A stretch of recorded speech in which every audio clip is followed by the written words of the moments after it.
5ই August একটা হইছে এই দেশে, বলে আওয়ামী লীগ কি ছিল? ফ্যাসিস্ট।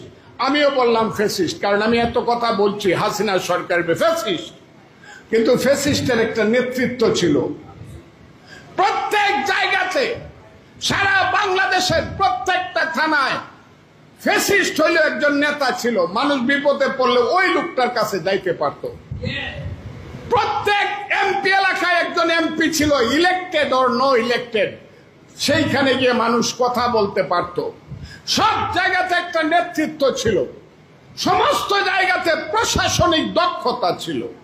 আজকে এই দেশটা তো কোনো দেশ না ভাই। এই দেশের নেতা কে? এই দেশের নেতা? ইউনূস সাহেব একরকম কয়, উনি নোবেল লরিয়েট।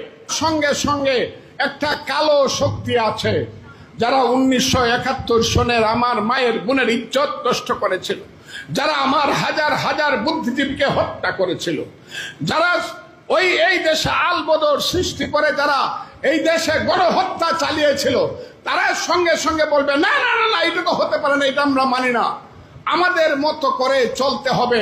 এই দেশ হবে আফগানিস্তান, এই দেশ হবে সিরিয়া, এই দেশ হবে লিবিয়া লেবানন, এই দেশ হবে জঙ্গিদের দেশ। এইটা কি করার জন্য আমরা যুদ্ধ করেছিলাম বন্ধুরা? আপনারা বলুন তো দেখি।